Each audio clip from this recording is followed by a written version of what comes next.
Tonight, the city of Lagos waits at the dark as all routes. Be the first to know. From the north, south, east, west, and around Africa, we break the news. One Nigeria. Now you can catch all the actions live as the news breaks. We are Core TV News. Welcome to Core TV. A 24-hour news station. It's a great day. Good morning to you wherever you are. And this is Core Digest. I'm Tolu.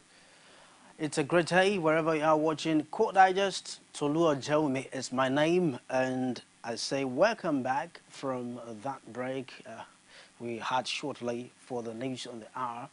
And it's important to remind you of the topic we're having a look at this morning. 4 days to go: Wednesday, Thursday, Friday, Saturday. Osun 2014, how ready is INEC? My guest is here. Chukwuemeka is a legal practitioner. Hi, Chukwuemeka. Good morning. Good morning. How are you, Tolu? I'm flourishing, and you? I'm trying to flourish. You're trying to flourish? Well, I must say I like your sense of humor. That's good for the season. It's good for the season. At least it's to douse tension. They're not up to that of Baba Sue. I see. Now, which do you like me to call you, Chukwuemeka or Eze? Which is your first name? First name, Chukwuemeka. Chukwuemeka. You Sure. prefer Chukwuemeka. Sure. Mouthful there, quite long. Or Chuks for short. No, I don't like Chuks. Emeka. Emeka. Yes. Oh, lovely. Well, thanks for coming on the show. I appreciate your presence. I do not take it lightly at all. Now, 4 days to go, Osun 2014. How ready is INEC?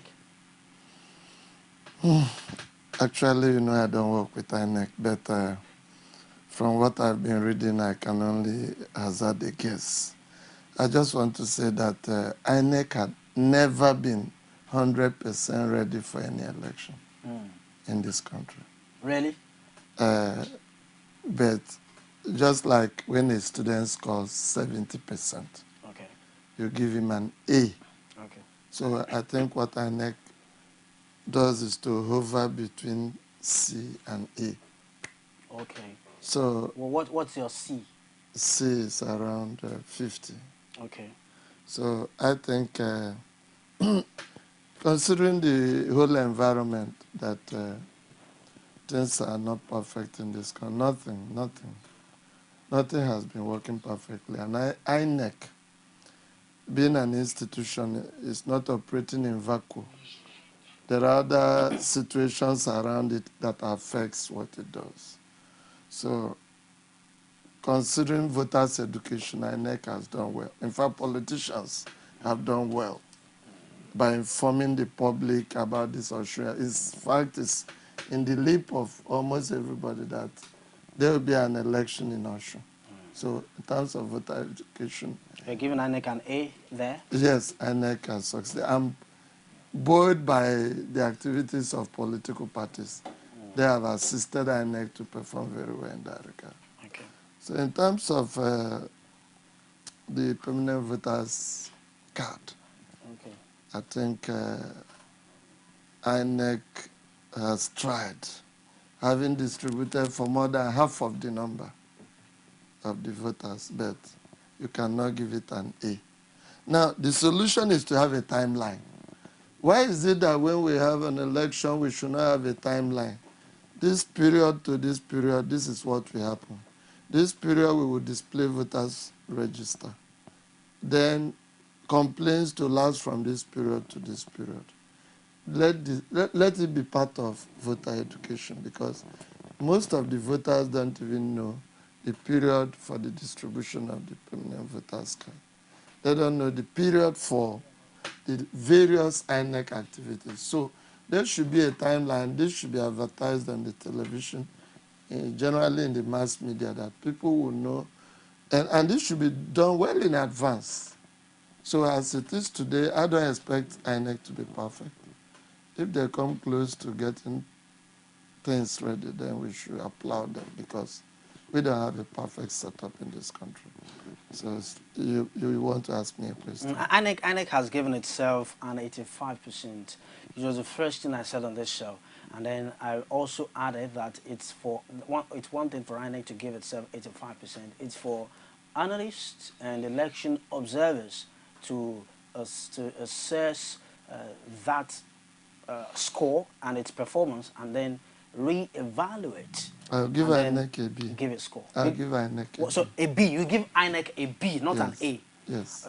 Generally. Yes. So what's your B? If your A is 70% and your C is 50. 60 to 69. 60 to 69 B. Sure. Okay. 60 to 69 B. That's what you are giving INEC. And it's a good mark. Okay. And then you think, and it's a good mark, right? Sure. And then you think INEC should have had a timeline for a plan of action. Sure. Okay. Because as I speak with you, some of the activities and I read widely. So not that they don't exist, but sometimes the public, they are informed spontaneously. They might know these things right in their offices, but the public should be made to know them well in advance. Okay. So because election is not just what happens on election day. That's right. Beyond INEC, these election monitors, Okay. some should specialize in monitoring INEC's activities before election day. Because it has occurred to me that it is on election day that most of them will want to be at the location. There's nothing wrong with that, but some of them should just specialize in monitoring INEC's activities prior to election day. In the run-up to the election. In the run-up to the election, because sometimes what happens in the run-up to the election becomes as much important as what happens on election day. So I think what happens before because many elections have been conducted in this country without anybody even seeing the voters register. You just come up that day and vote. Now, INEC should have complaint centers. As the APC is complaining about distribution of, or skewed distribution of permanent voters cards. If INEC had complaint centers, citizens could go to these complaint centers and say, okay, I'm expecting my voters card, permanent voters card, but I couldn't get it. In fact, they can even write down their names or send emails if INEC can display. The villagers cannot send emails. So many of them cannot. So you have, in every local government, you should have a complaint center.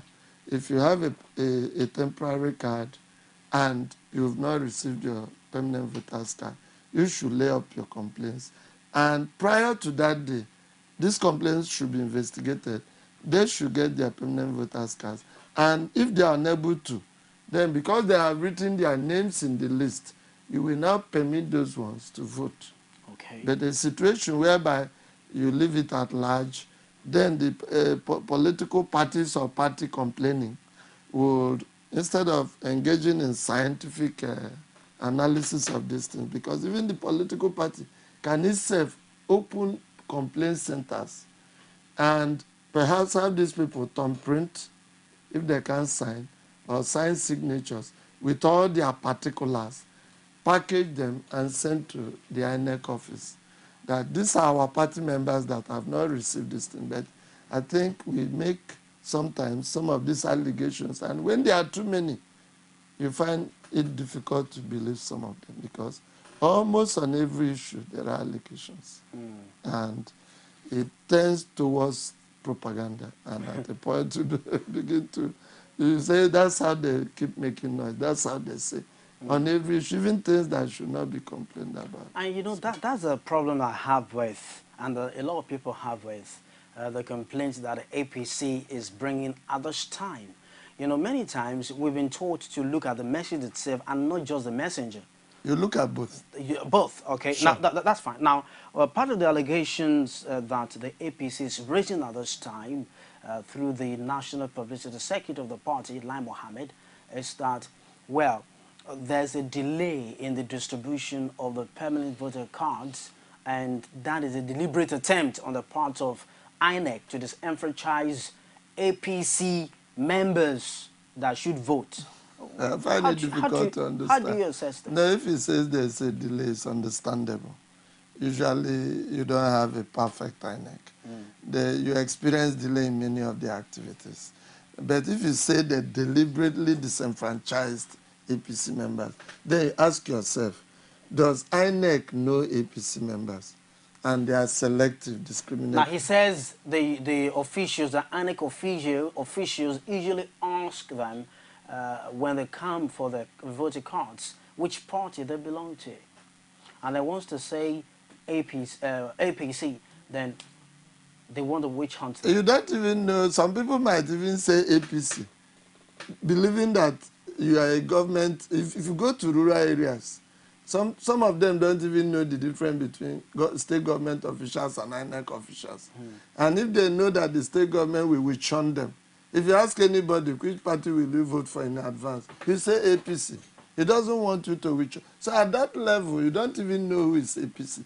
It is at the voting point you know who is APC. As we speak today, there are PDP supporters that will vote for APC, and there are APC supporters that will vote for PDP.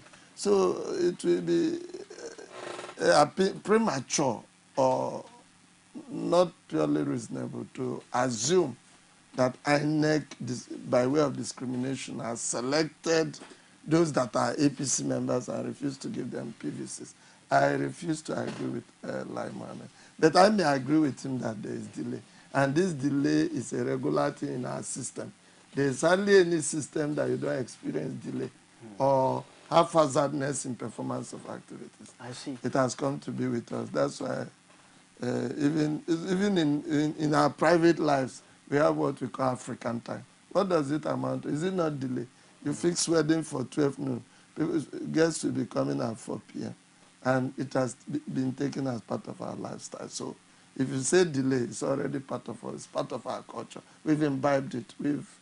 We are used to it. So when you talk of delay, I don't need to question it. But when you talk about segregation in terms of distribution, there might be, you cannot, if it exists, it's infinitesimal. It's not something that should be blown to that proportion. And in any case, as we speak today, APC has accused every governmental institution. INEC is on the stake. The military, soldiers, they are on the stake. The army, police, they are on the stake. So I think it is only APC that APC has not accused. So, when it comes to accusations, I think you give APC very high mark. So how genuine, how valid are these accusations? Some of those allegations sometimes are true. But when it becomes almost on every issue, it's raised to national level. You raise almost every issue too. At the time, some people begin to say, is it everything, Nigerians? So, but that you cannot dismiss. I know Lai Mohammed is not a flippant person. So if there is no issue in it, he won't raise it. So he must have gotten some complaints. But the thing is, to what extent will it affect the election? Basically, we don't have that level of high competence. And if you really want to have that level of high competence in our elections, you have to even operate a very good database. You have to incorporate the online system such that some voters can, in their bedrooms, vote. So some of these things we do, technology can help us improve on them. But as long as we allow the human element to play much role, you allow discretion in many of these things, you will never get a perfect system. You will never. That's why in the developed world they've gone technology. So technology plays a large role because when you press it where you are supposed to press it, it does not know APC, it does not know PDP, it does not know Social Democratic Party, APGA, or Labour Party doesn't know. But whereas you leave it to you and me, I mean, we are not from from heaven. Definitely, when we apply our discretion, we may have sympathy for A or B. And it will be very, very difficult to attain that optimal level that we want to attain without a large volume of application of technology. Okay, I really appreciate your submission. Now, two things I want us to look at very quickly about INEC.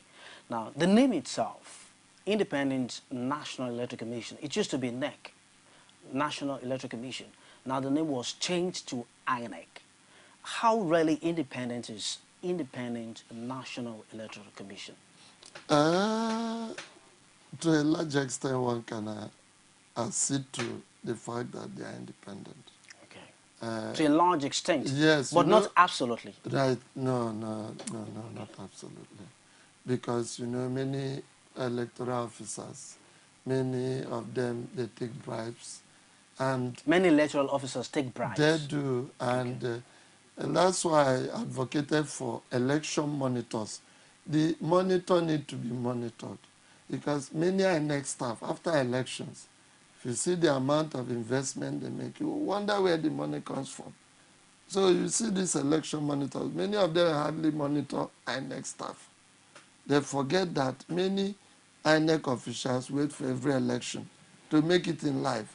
Some they make their budgets, they wait for election. Somebody will play ball. So we need constant vigilance. So the INEC, as long as you leave room for a lot of discretion, the independent will be more theoretical. Do you understand? Yeah. It will be more theoretical. So, but you grant it to them that because Jega is seen as a man of integrity, that it will percolate down the stream in terms of his workforce, but you will not have a perfect situation. So that independence is idealistic.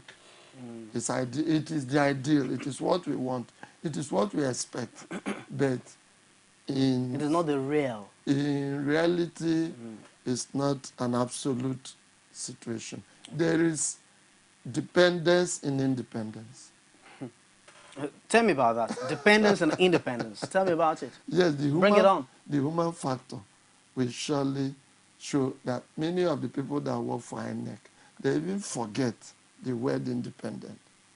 They look more at things they can get. I give you an instance. You work in INEC, and another staff works in pensions office, and suddenly he buys a filling station. And you say you work in, you too want to buy a filling station. But I have an integrity to protect. And I have an integrity to protect. The pressure that politicians put on electoral officers or INEC staff. Do you know, even prior to elections, some politicians will trace INEC officials to where they work, or even to their private homes, and sell a lot of ideas. And some of these things are mouth-watering. So that's why we need, because I have contested election. Okay. And I know what I'm saying, I'm speaking. Politicians know. They put a lot of pressure, and it's very difficult to resist all the pressure that come by way of our next time. You're watching Core TV News. We're reaching you from the city of Lagos here in Nigeria. And it's Core Digest. If you're just joining us on the show, the topic we're having a look at this Tuesday morning is 4 days to go. Osun 2014, how ready is INEC?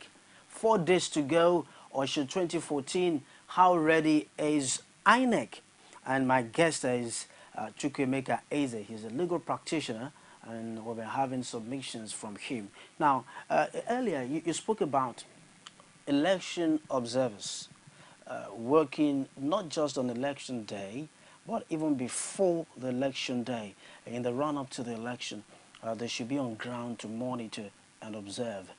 Actually, Lai Mohammed also spoke about that. And you think in Nigeria, you actually think that will work in Nigeria? It will work. Okay. Why won't it work? In any case, many of the election observers, if you look at election, it's a process. It's not a product of election day. It's a process. Yeah. And if they must observe, I appreciate that some of them used to make occasional comments about INEC activities, but we need some of them that would actually watch out what is happening in INEC. Do you believe in the saying, the more you look, the less you see? I believe in that, but it doesn't happen in all situations. So we have to particularize where it happens, where it occurs. So the generalization will not apply in this circumstance. In this case. So I don't. But I think INEC, like I spoke sometime, I said, in terms of Ekiti election, INEC had a pass mark. In terms of Anambra election, INEC performed poorly. In terms of the by-election in Delta State, the senatorial election, Delta Central, INEC had an average. In terms of the election in Oguta, up to today, is still inconclusive. INEC had a poor performance. Poor showing. Yes. So that's why you cannot, even they acknowledged it. That of Anambra, they did. That of Oguta, they did. That of Elijah, you see, INEC did not perform too well. It was inconclusive. So, but that of Ekiti, they got their acts together. They have been commended both within the country and outside the country. So that of Osun, because election is a process, it will be premature to judge INEC today, except pre-election activity. You can. That's what we're saying. How ready? And I'm saying that I've given you a score. Yeah. I've given you a 70. score. No. 60. It says 60B. To 69. Yeah, 60B. A B. Yes. A B. So I have not. It was on voter education. You gave 70. Yes, I said and they were aided by the political, because these threats from political parties is so much. In fact, I've read more threats towards this election than promises of action. Programs, I don't even know the program. I cannot separate, unlike the Second Republic. When you mentioned UPN, I just remember the 4 cardinal programs: free education, free this, free health services, free housing. But this time, I can only remember the threat of PDP, Omishore threatening, Ogbeni Rauf threatening. So this one says everybody should be in the state. The other one saying you want to rig, you don't want to. So that's what that is what strikes my mind.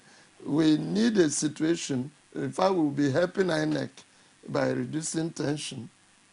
In fact, that is what even attracts this using soldiers. Where you are engaged in election, instead of holding debates, you'll be more interested in threats. Then you'll be telling the government of the day that, except you bring in the military, this election will not. So, and you cannot divorce INEC. INEC, for it to perform very well, will need a saner environment. And that is where the military comes. Okay, now, we'll still talk about the military. I'm happy you mentioned it. But then, before we, I'm just going to note it so I don't forget. Yes, military. Now, before we talk about the military, earlier I spoke about 2 things that I wanted us to look at about this. The name of INEC, the independence, and then another issue that Lai Mohammed, APC National Publicity Secretary, raised, the credibility of INEC. How credible is INEC? How much trust and confidence, when you talk about credibility, we talk about trust and confidence. How much trust and confidence do the electorate repose in INEC anyway? I think it is, you look at the leadership, you look at the chairman of INEC. Very many people have spoken good of him.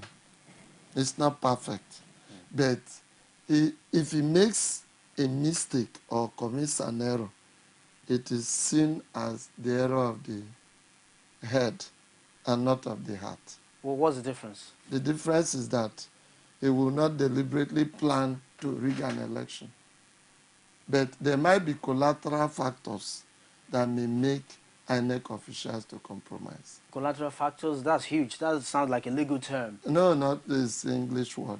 No, I know. For instance, but in this context, collateral terms, you want to break it down? I break it down. Okay, some INEC staff would have taken money from politicians. Oh. They won't go to tell the chairman that I've taken money. Oh. They'll plot their means how to transfer result papers for some people to fill, or how to allow a certain representative of a party to be bribing people at a polling unit. There are many methods they can use. So some of these things, the leadership of INEC may not be privy to it, but they will happen. And some of them involve INEC staff. So those are collateral factors. So, but the thing is that will the chairman of INEC on his own take a decision and direct INEC staff and say, go and rig election in favor of party A or party B in Osun, in Anambra, in Enugu?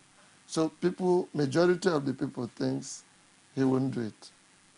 Do you understand? It is that confidence that is reposed in him. You think he won't do it as well? What do you think? I think he won't do it. Okay. But sometimes, like the one in Anambra was so messy. Okay, so you think he did it in Anambra? No. He did. Not that, but that the preparation was shoddy. Very shoddy. In fact, I gave them very low mark in that place. So that is it. So it's a mistake of the head, not that of the heart. Or the error of the head, not that of the heart. Okay. So that is it. So that confidence, Nigerians have confidence, but the system, we have a very terrible system that even when you mean the best, you may get the worst. Okay, for the brevity of time, let me quickly talk about, I'll still come back to some of the things. The military, using the military to man polling booths during elections. What's your assessment of that? In ideal terms, it's improper. Okay. But we don't have ideal situation. You have an environment where politicians train thugs to participate in elections. Politicians train thugs in Nigeria to participate in elections? Yes, and they use them. Okay. So, what do they use them for? They use them to carry ballot boxes, intimidate opponents, kidnap people and all that. Okay. Or threaten people. So in the light of that, it is only the military is the only institution of force that Nigerians still fear. Many Nigerians don't fear the police again. So if you use only the police, it may not go well. Okay. So it is because of that. It's a special problem requiring a special situation. Okay, I understand that. I could appreciate it. Now, what about the possibility of having to resort to the temporary voter cards in Osun State if this delay persists? Sure. Instead of disenfranchising a large number of people, it should be a proper thing. For those, that they should have a list of those they have given PVCs and have a list of those that they have not given. So if you come with temporary voter's card and you have not been given, then you can't be allowed to vote. That's my personal position. Okay, as we wrap it up now, sure. Just 4 days to go. Yes. In the next 4 days, we'll only be celebrating the winner and sympathizing with the loser in Osun State. So in what areas do you want INEC to tighten up preparations? As for security, I think they have taken care of that. Okay. In the area of distribution of materials... You think security is in its proper place? Yes.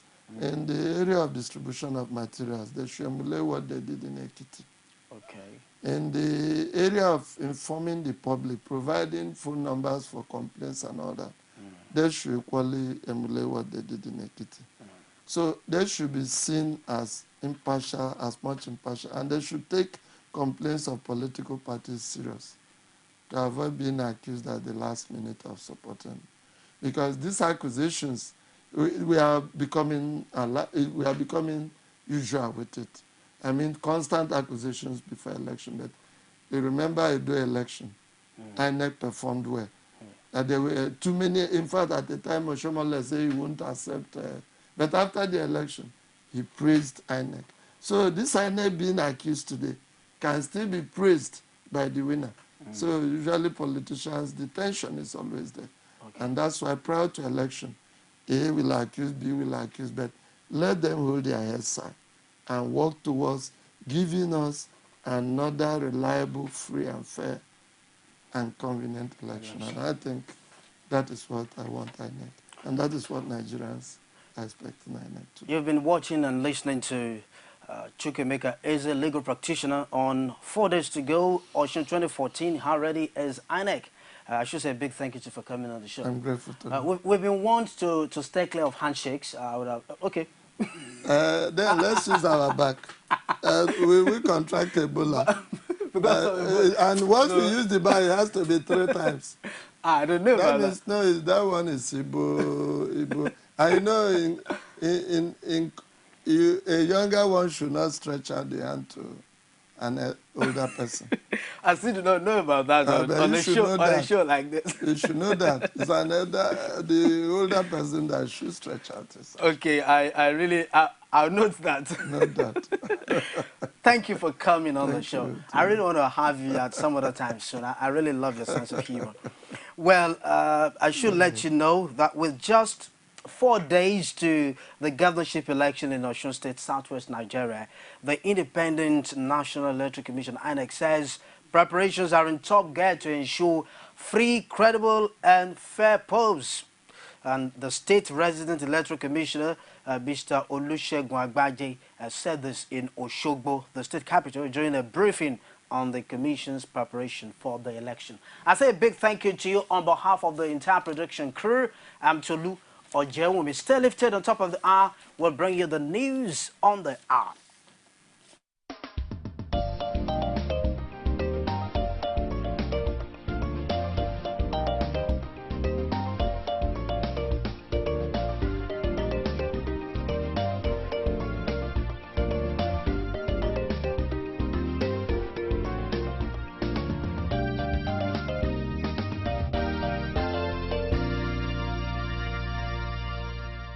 Core TV News, expanding your view.